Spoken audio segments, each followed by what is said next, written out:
Back to technology for a moment. What are your thoughts on a program like Yesware that tells you if a person received your email and then opened your email?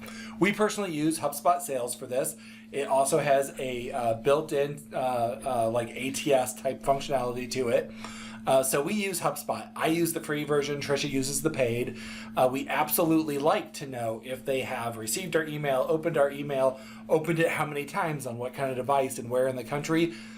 What that does for me is this. If I send an email to a candidate and they open it, and then 3 hours later they open it again, and 2 hours after that they open it again, and then the next morning they open it again, boy, that's 4 opens since the time I sent it, and I think that that person is screaming at me to call them. They don't know that they're screaming at me to call them because they don't know I'm doing that, but they are actually considering the position. They are, and they don't even know what it is because I don't say that in my emails, but they're considering having a conversation with me.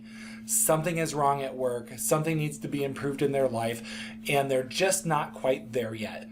But I'm going to give them that little nudge. I'm going to contact them again in a situation like that where I know that they've opened my email 4 times in the last day. It's going to be a actual call.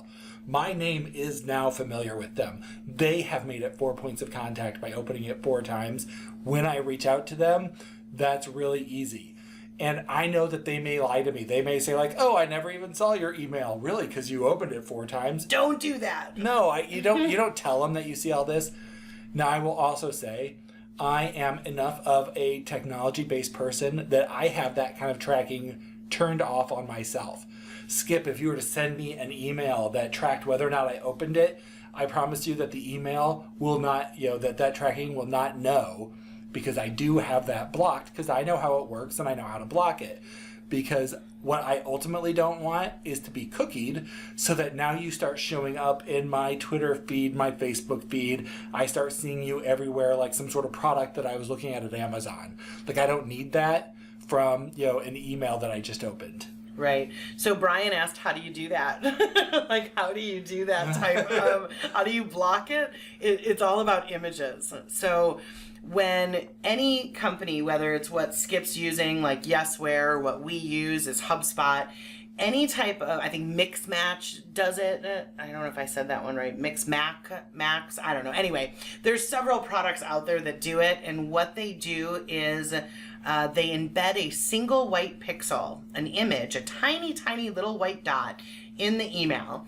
And when you're in Outlook, you know how Outlook will say, do you want to download these pictures? You just turn that off. You make it so that you have to select it on each email, whether or not you're going to download pictures. And the picture is how you're tracked. So turn the automatic download off of pictures in Outlook. A lot of your emails that come through will look ugly until you download the pictures, but I think it's worth it to not be tracked. Right, so it's absolutely what I do, and I will say that idea of 1 pixel, like, well, I've never seen that pixel. I have a full HD screen, so that's 1920 pixels wide by whatever 1,000 tall. It's like 2 million pixels. There's 2 million pixels on there. You don't see the 1, but it's there. It is there. So just because I think this warrants being said, if you're one of those people that has read receipts turned on in Outlook so that when I get your email, it opens and it says, so-and-so would like to know that you've read this email. Would you like me to tell them? Thank you, my boss in 1998. Right, don't do that. Turn that off. If you don't know how to turn that off, please send me an email and I will show you how to turn that off, because it's appalling. It is your boss in 1998 and I don't want you to be doing that at all. Please do not send that.